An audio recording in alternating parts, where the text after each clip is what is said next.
After listening to Dad in that clip, there's nothing else to say.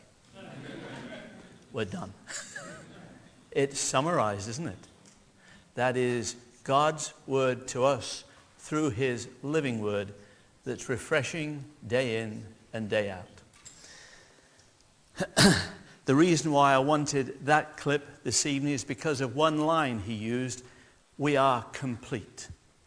We are complete. That has been on my mind for some time. We are complete in Christ. We know that, we speak about that, and we are very familiar with the term. But it's also ironic, as I sat there just now and thinking, I asked that we would have the clip of my dad before I spoke on this particular occasion. The reason it's ironic, in my mind, maybe not in yours, is because 20 years ago nearly, he sent his young man, his mule, up to my office at Ravencrest, and he arrived with a scrimpled up piece of paper and said, "Your dad said to give you this." And I opened it and I read it. I about died, because my worst fears were on the doorstep. The note simply said, "I want to ask you to take my position as the general director, and I need to know in 20 minutes. That was it. And I had worried about that without telling anybody, including Bonnie, for over 30 years. Because if I told anyone, they'd say, "You're joking. What are you worried about? Nobody will ask you." Ridiculous. And I really felt that. But I always feared that that day would come, potentially. But it was just something I couldn't explain or tell anyone. And it suddenly came. I've told many of you this before. I ran home. I got out Oswald Chambers, because I always got a quicker message from God from Oswald Chambers, my utmost for his highest, than from the Bible. So I opened it to the appropriate page, and I read it, and I was dead meat.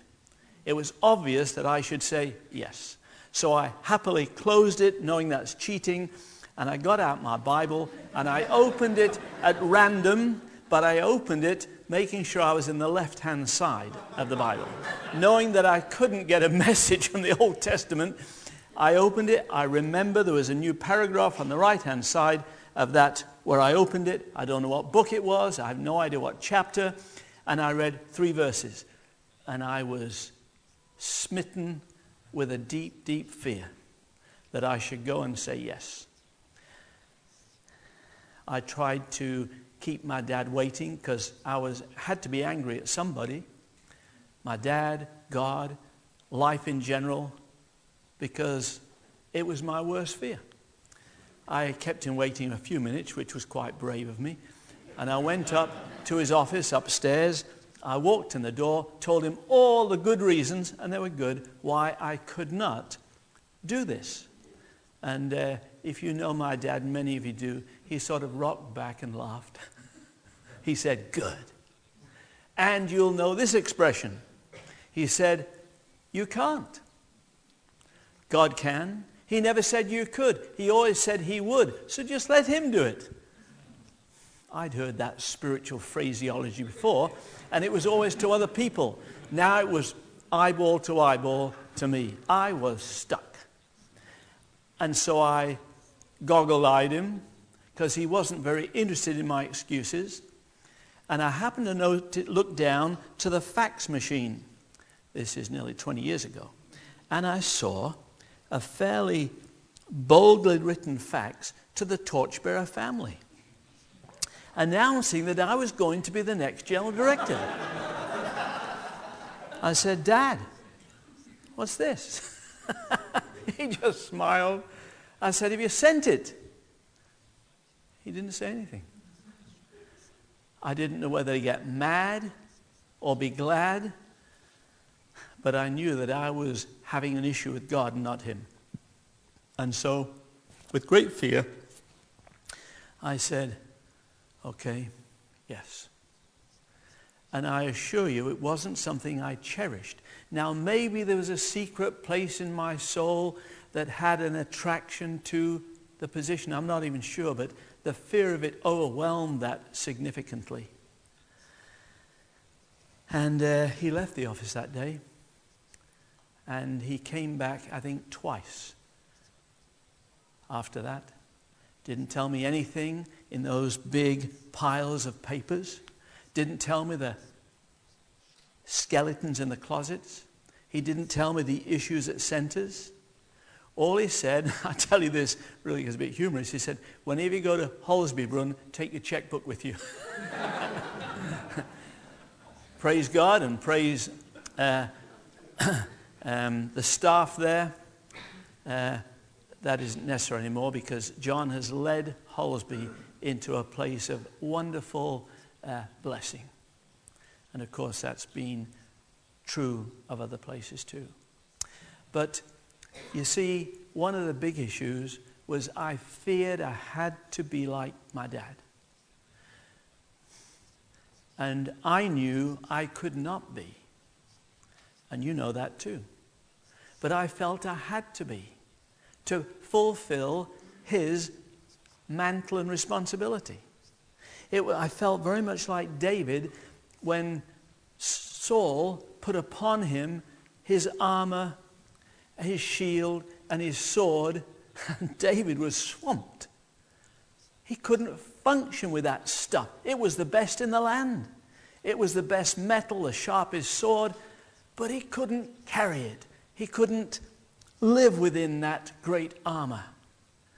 And in the end he said, you can have it back. And he pulled out his sling. Just a sling with the 5 stones. You remember this. And he went to battle. And he conquered. Because God used the sling that David had. Nothing wrong with Saul's armor. But God uses who we are in our uniqueness. And it was a wonderful day when I suddenly realized I can be Chris. I don't have to be like the major. Since that day, my appreciation, respect, admiration, and awe of my dad has grown. I just wish I could now tell him more clearly how much I appreciate what he did, who he was, and what he passed on. I can't. But I do tell you one thing. God isn't minimized by who you are at all. Because each of us are his unique children, whom he will use in a new, unique way to his glory when he fills us with his Spirit and makes us complete. So, whereas he intimidated me 20 years ago because I had to follow in his steps.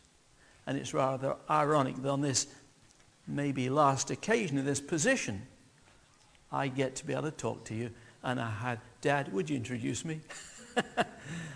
How wonderful. What a blessing. The challenge of change. Jesus the same. Now Mark's going to wave to me when I've gone too long, and he will do it without fear, and then he'll prance on his seat and sing. So when you see him singing, you know I've gone over time. The challenge of change. There's different ways of looking at that. But it can be very discouraging, the challenge of change, discouraging and depleting. Or the challenge of change can be dynamic and developing. And I've obviously reflected much upon this in the last months. And I'm trusting God and believe that it will not be discouraging and debilitating. It will be dynamic and developing.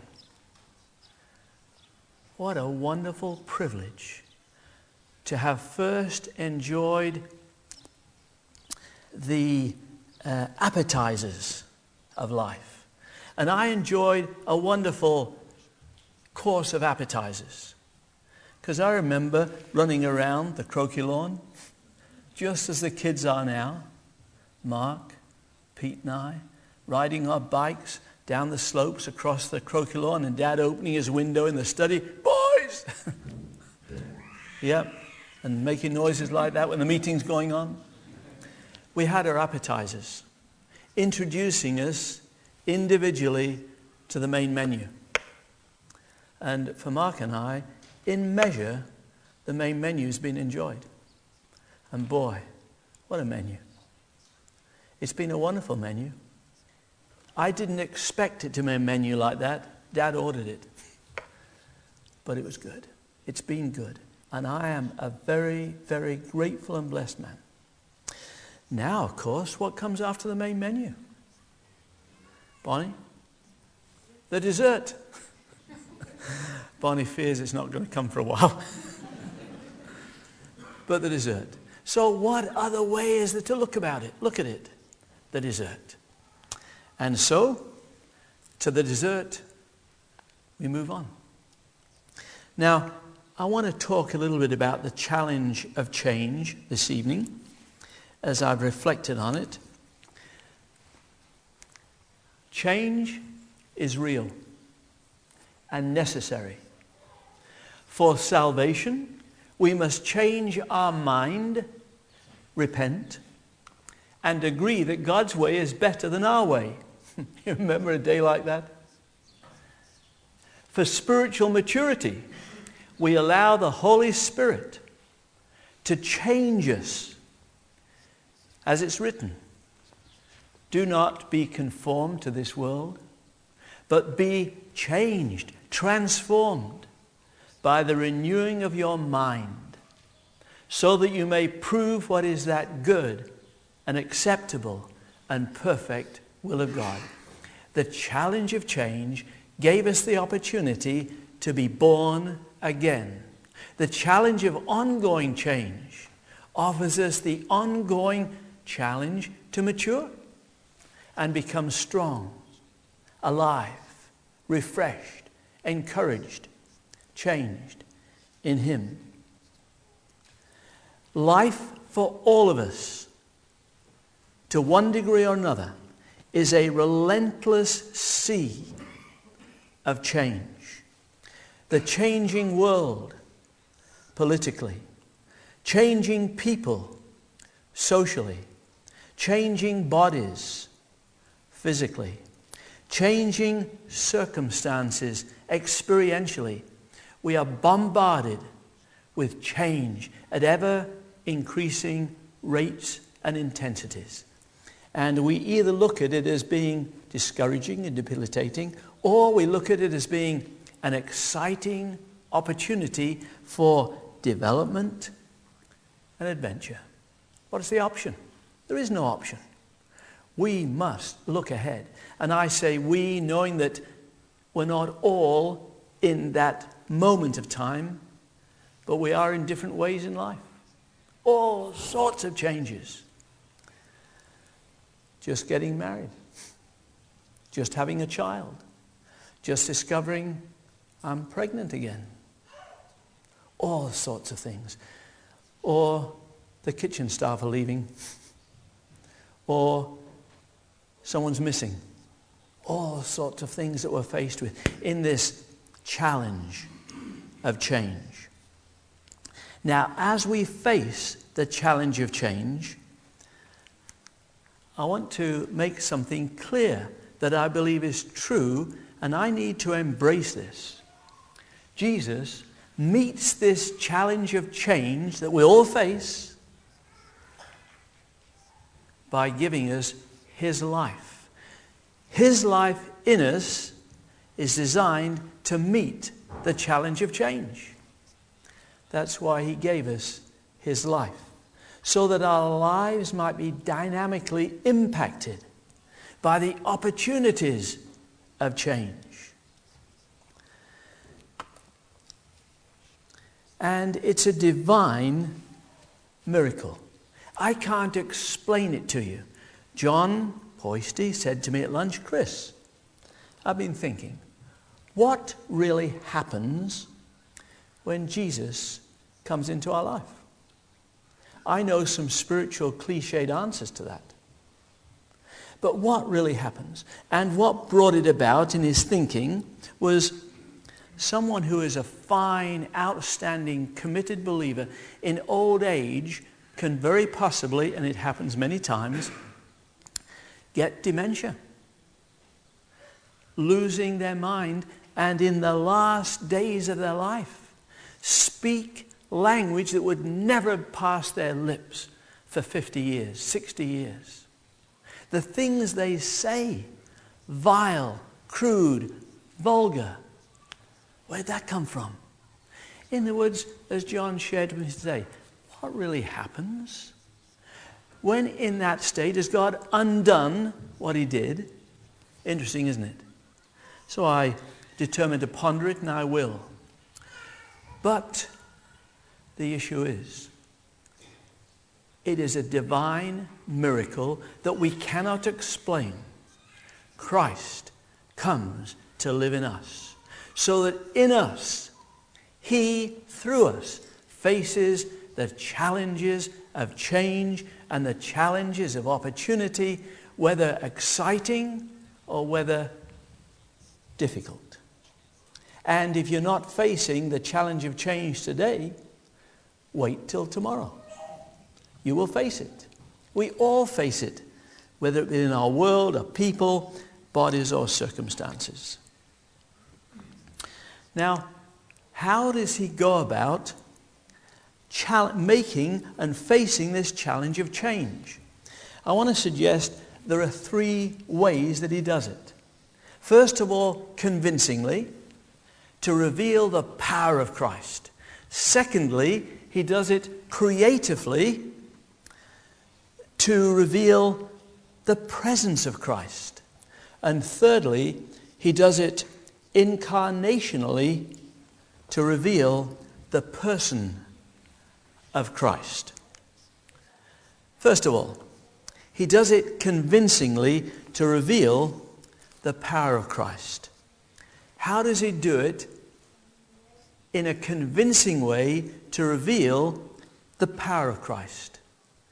I think if I asked you, and I'd love to make this a give and take, but time will preclude that, I think the answer we all know and would all agree upon is yes, changed lives. Changed lives.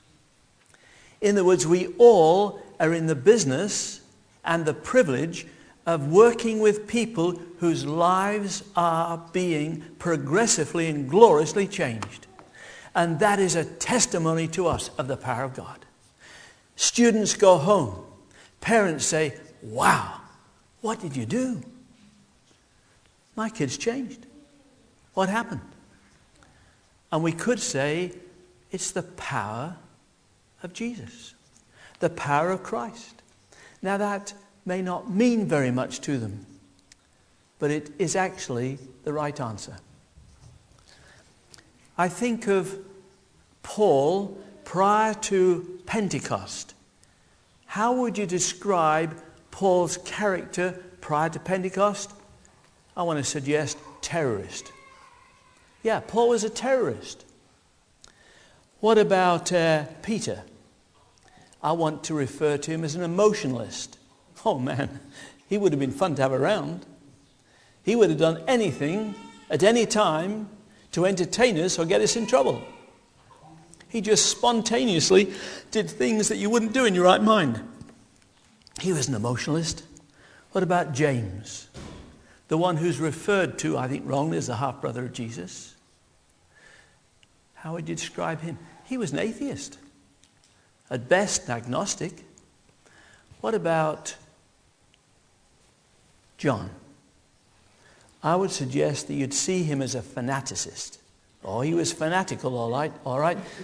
Jesus, they won't have us overnight. Would you just blow him away? He was fanatical.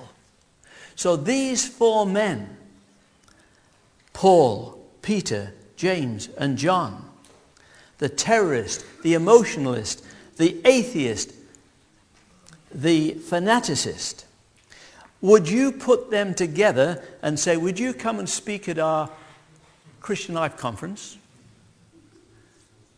Would you? Probably not. However, who wrote the New Testament following the book of Acts? Paul, Peter, James, and John. You're kidding. Why do we listen to them? Why do we allow them to be our theological professors? There's only one reason, and it's because we have the book of the Acts of the Apostles. Because in that book we refer to as Acts, guess what? We see a remarkable change in this man who is a terrorist. It's his testimony. We see a remarkable change in this guy we call Peter.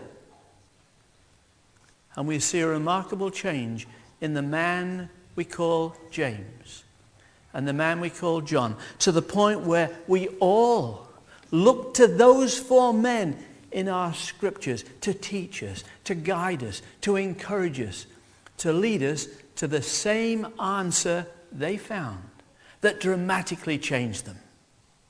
You see, when you look at those four men, the reason why we now appeal to them, memorize what they wrote, use their text to preach from, is because they were convincingly transformed. You see, they faced some challenges of change.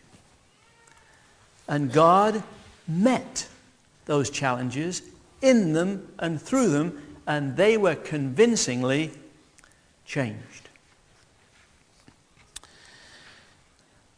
I'm getting caught up. But I would look at others, and I would take more time, but you're familiar with their accounts. And that would be Joseph and Job, and it got erased, Jesus. You see, we look first at Joseph. Did he face any challenges of change? Well, of course he did. From his past, which was dramatic, mom dying, all his brothers despising him, to the pit, to Potiphar's house and slavery, to prison on false charges, and then to the palace. Talk about challenge of change. Yes, but it made him a man whom God could use to preserve his people, to protect his people, so that his people could move on. What the challenge of change did. Because you see, it convincingly led people to know this man is different. What about Job? Well, he suffered loss, as we all know. Deep loss in his business. His business went bankrupt because all his assets were taken, stolen. And then, having lost his business, he heard that his staff were all taken or killed. Boy, there's a problem. A bit more than a visa problem. Your business is shut down. Your staff are all dead. And then, maybe going right to the heart of the thing, his family also perished. That's a sad change. All his sons, all his daughters, dead. And then, maybe the closest and hardest was his wife. Just give up and die. And then his friends. They mocked him. They ridiculed him. And then, maybe this would hit us hardest. His theology was challenged. Boy, that's deep. The challenge of change. Job, how do you handle it? If Job was to speak in conventional New Testament, 20th century terms, he'd say, Jesus in me met the challenge. And it convincingly changed me.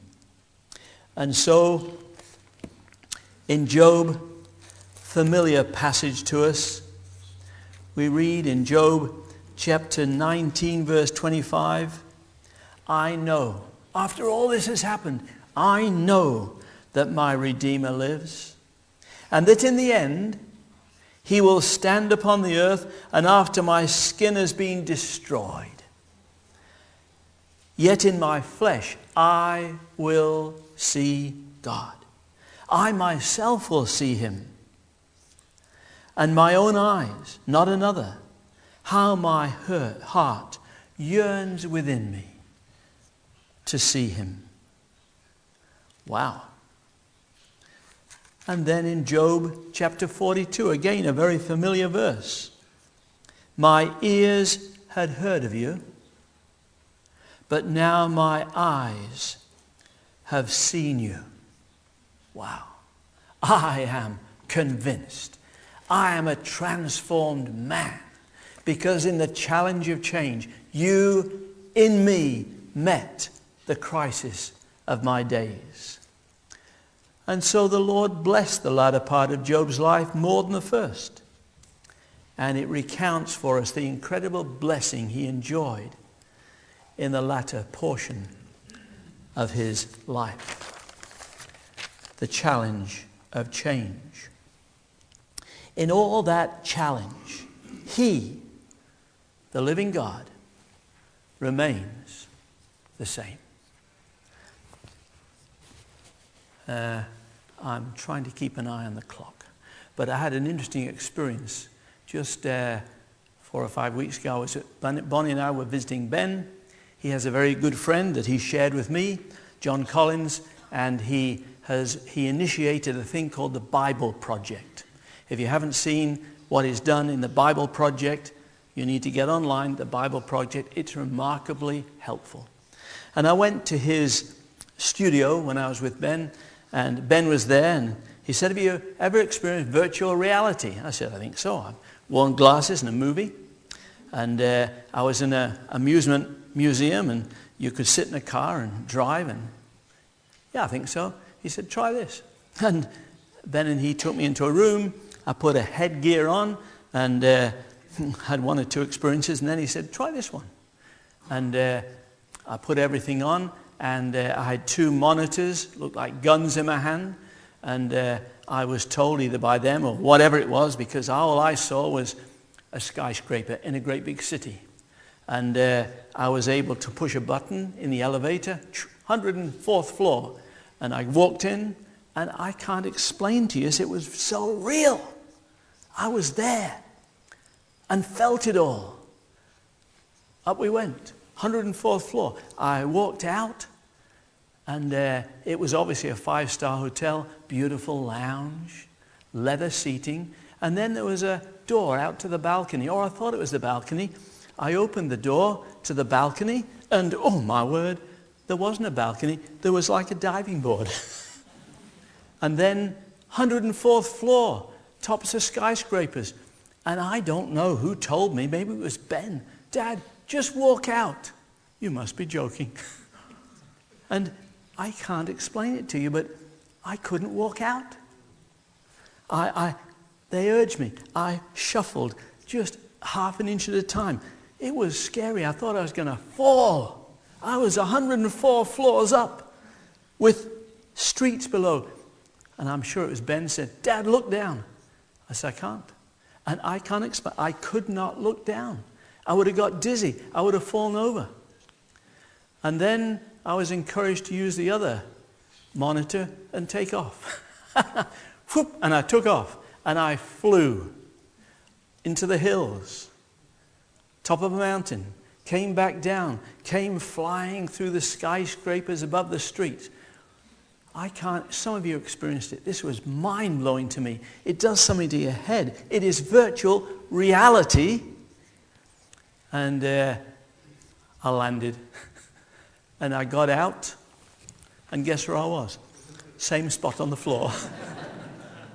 And Ben had taken a little video of me shuffling along. Ridiculous. Because, I mean to say, I could have just walked off, obviously, that board, and I would have been fine. I could have just walked into space. You see, something did something to my head. You're unsafe, insecure, you'll fall. But I was as safe as houses. I want to suggest to you, taking this illustration probably poorly, that the evil one, Satan, our mind, our flesh, will always be putting us in virtual reality. But it's a virtual reality that is spooky and scary. And we somehow get disconnected from where we really are, on very firm ground. And we suddenly find ourselves intimidated, and we can't move forward in what is actually great, very, very safe.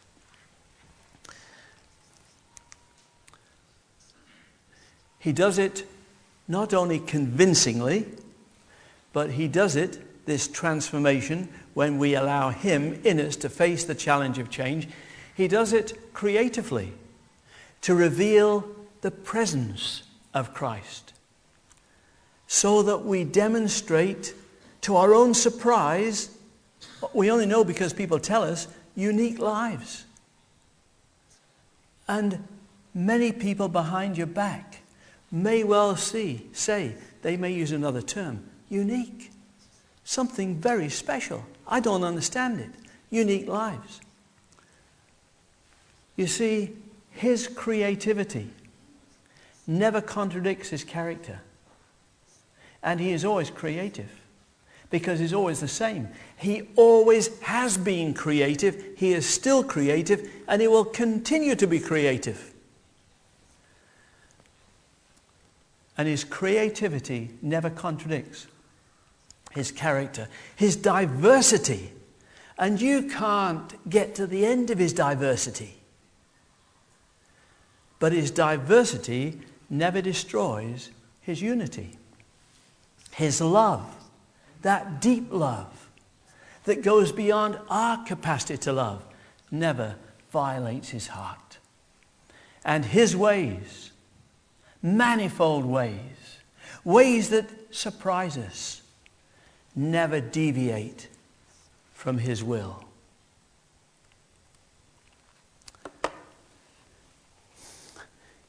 Jesus is the same. We like that. It's biblical. And he is always the same. But there's a sense in which he is the same as he always was, and he always has been creative in amazing ways. The only illustration I think of was a kaleidoscope. Remember the old kaleidoscopes? And you shake them and you look, oh, isn't it incredible? That beautiful image of colored bits of stuff. Oh, it's beautiful. And you shake it, you look again, and it's totally different. Again, totally different. I love to look in kaleidoscopes. But the stuff is exactly the same. It's just creatively put in different spots. Have you taken a snowflake? Thousands, millions of them. And I'm told that every one is different. What about eyes? Everyone is different. What about thumbprints? You can go on and on and on in this created world, and you find that there is incredible creativity and diversity. That's our God. But the danger is that in our attempt, and our sincere attempt to make sure he's the same, we kind of freeze him in time. We put him in a box. We make him sterile. We stereotype him. And if you're not careful, he'll leave you behind. That's what the legalists do. He's in a box. Or they're very orthodox. And they don't want God to be allowed out of the box. He's uncontrollable. I could make applications. The Pharisees, they put more and more walls around the box, keeping him locked in. And then one day he burst out. They were thrown back in horror, confusion, because Jesus does not live in a box. He is our creator, and he is still a creative God. He's not dead. He is alive. And he never runs out of ideas. You may not like his ideas. You may resist his ideas. You may damn people who say, I've just got another idea. But you see, God is full of ideas. He's always doing new things. That can be frustrating. He'll never run out of ideas. He's always the same, but ever-changing. You've got to embrace this God. If you don't, you'll end up with a stereotyped, encased, frozen Christ. And you'll find him a bit boring because you've imprisoned him. You've basically frozen him. And so we need to look through the divine kaleidoscope. The world of change is met by a God of surprises. If we were to pull what God is doing and talk about some of the things we've seen, experienced, observed, I think if we had the guts, we would stand back and say, let's give God a clap. Wow. He's so creative, so energetically enthusiastic about what he does, that sometimes he almost shocks us, doesn't he? I'd like to give an illustration. You look through the kaleidoscope of grace and truth, and he takes a man by the name of Thomas, Ian Thomas, Major Ian Thomas. Certain personality, certain character, strengths and weaknesses. And God, in his marvelous creativity and ideas, said to him, ask your wife to go and buy a castle in the north of England with £7,000. And she came here. Trees growing in the windows. And having never been to an auction before, done. Sold to the lady in the purple hat. And Mom stood there at Lancaster, leaning against one of the pillars. What have I done? Of course, God did it. It was a good idea. Now we agree. One of Dad's closest friends, when he heard what he'd done, said, Ian, sell it and cut your losses. You've made a fool of yourself. And you know what Dad said? One day, I will build you a house on the property when you're retired. And Ellen Predpath lived in the house down in the park.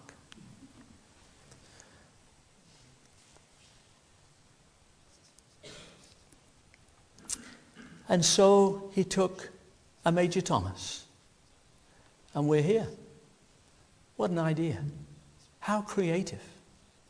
And he came up with some interesting ideas through him. And then he took his son, very unlike him in many ways. Personality, character.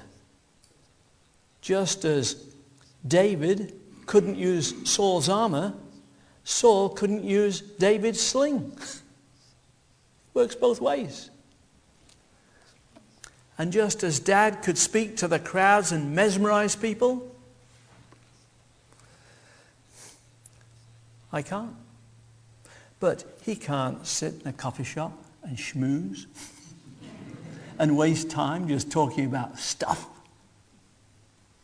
Yeah, he's creative. That's why we're all got different faces.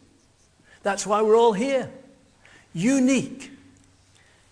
Dramatically changed as he's lived his life through us.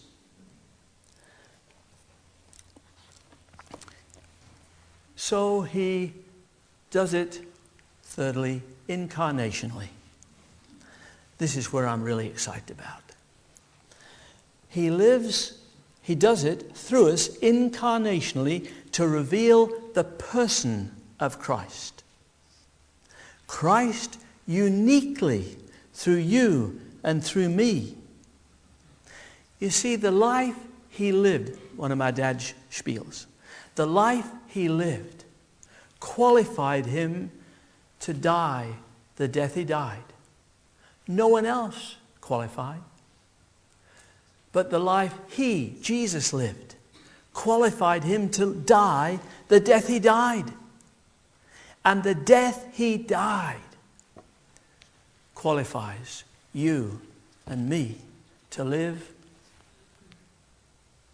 What is it? The life he lived. Incarnational. Incarnational. Do I understand that? No. Do I believe that? Yes. Why do I believe it? Because I have seen men, women, boys, girls, students transformed, changed, convincingly. No explanation. And we've seen the power of God.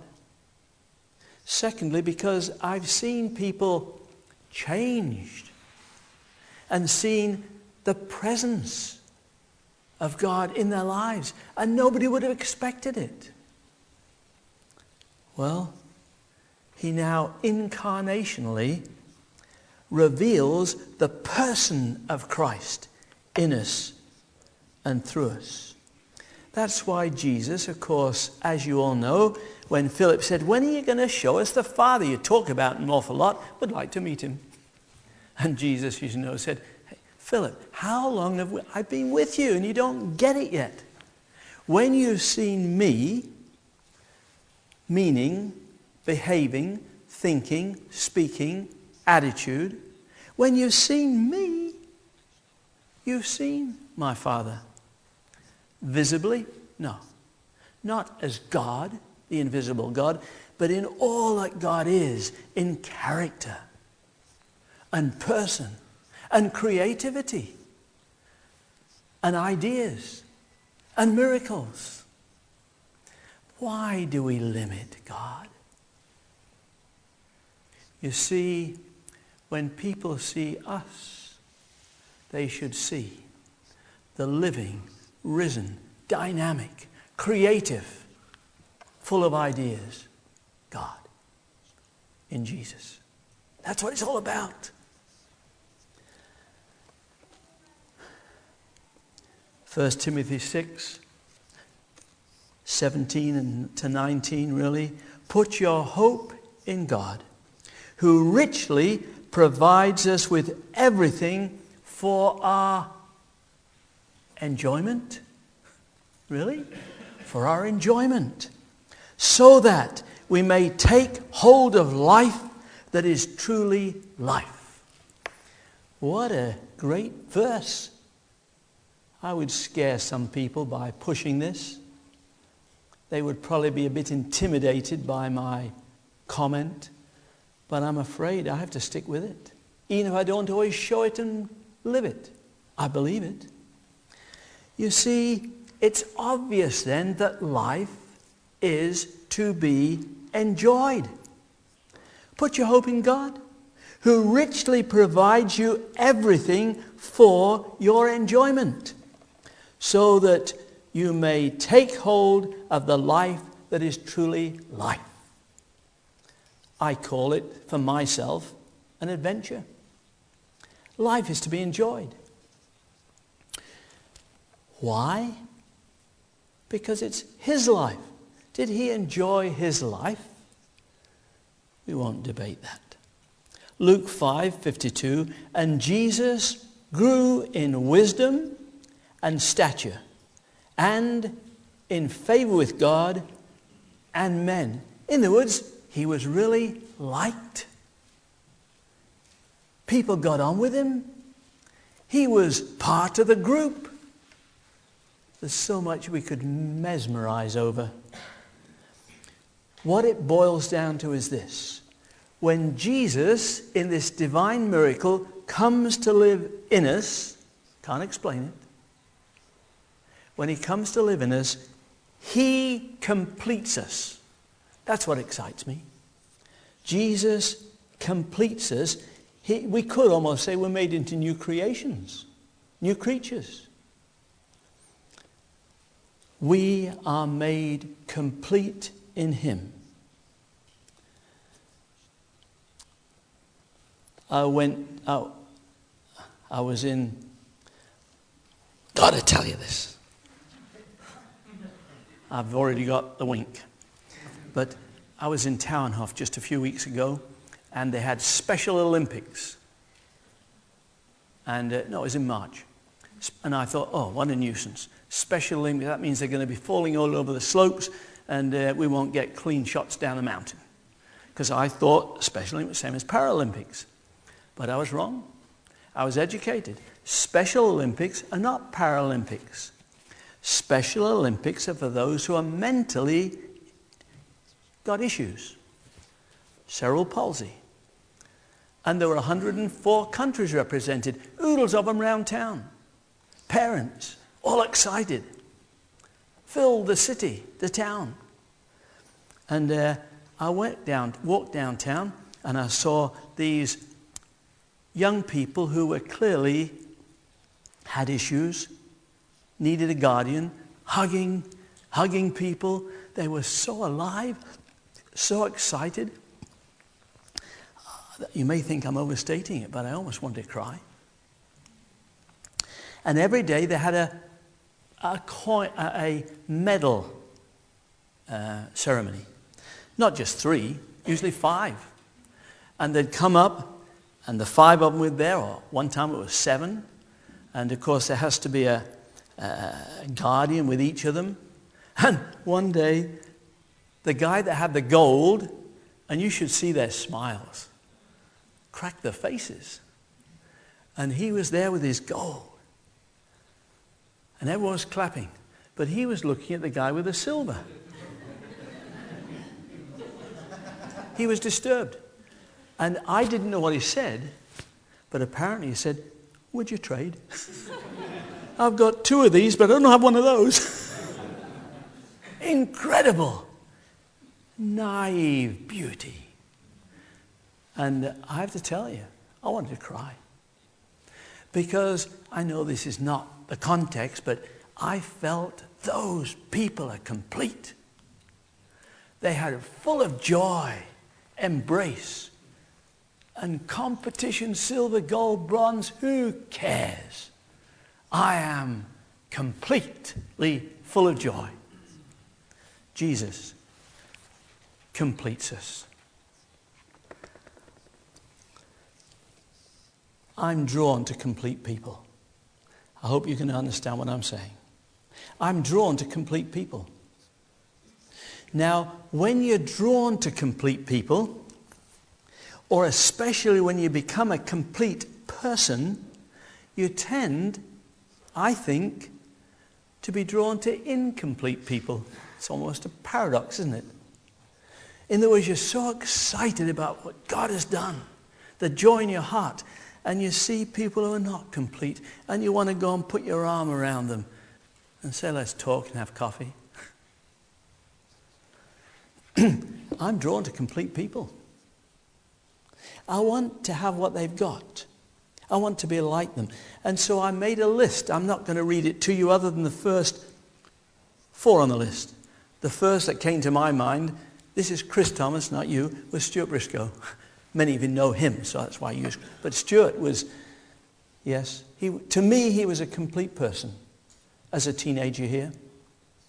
C.S. Lewis was a complete person to me. I was drawn to both those men. One I knew very, very well. One, of course, I didn't, other than through his books. I'm drawn to Joshua. I'm drawn to Timothy. To me, complete people. And I would like to be like them. Are they different? Of course they are. I don't think C.S. Lewis played rugby or sped down the motorway or was combat in war. What do these people that to me are complete people that draws me to them, what do they have in common? One, they're very human, in my view, from my perspective. They're just really human. But they're also very God-loving. They're human, alive, red-blooded. But they're also very God-loving, very real. When I was young, of course, I was here and Stuart came on staff. He and his wife started youth ministry. And I was drawn to Stuart very deeply. I wanted to be with him, but I was too embarrassed to be around him because he could see a spineless jellyfish. That was me. But he was a man's man. I wanted to be like him.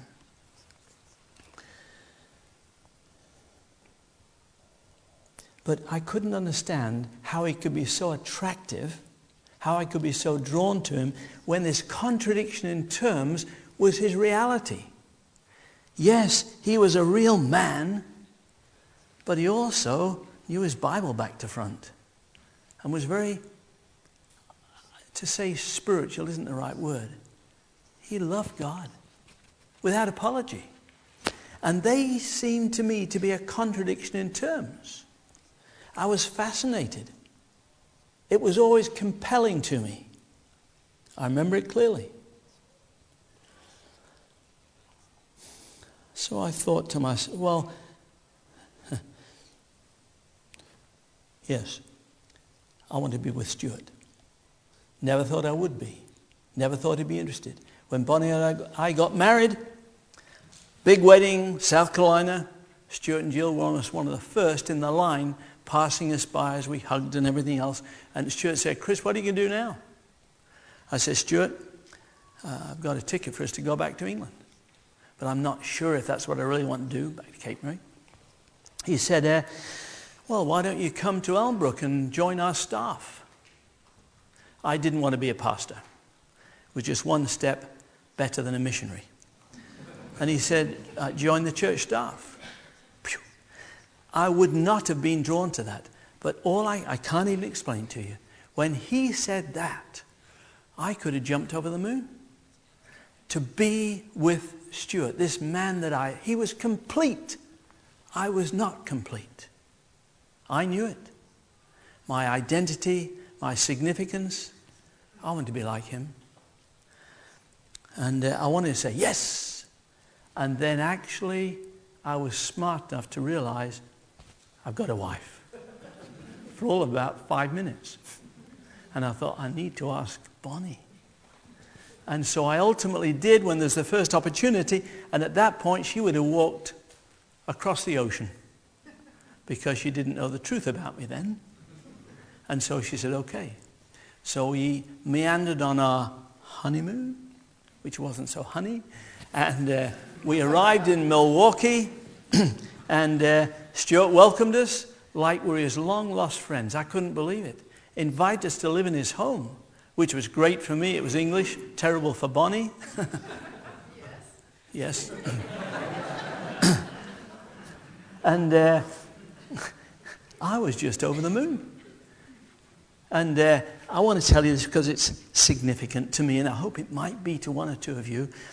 What am I going to do there? I'm arrived, and here's this giant man that I admire, I want to be like, and he just came to me as if he was my buddy. And he embraced me. He introduced me to his significant friends.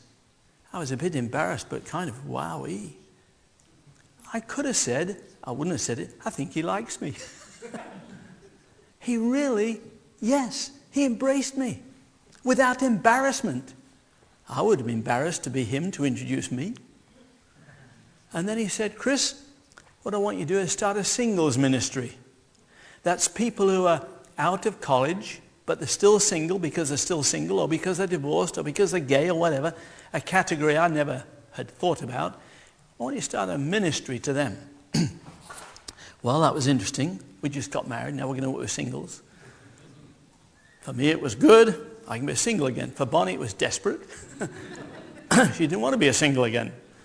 Anyway, what was significant is that Stuart said to me, he didn't use these words, but he said in effect, Chris, if it doesn't work out, no big deal. We'll laugh and do something else.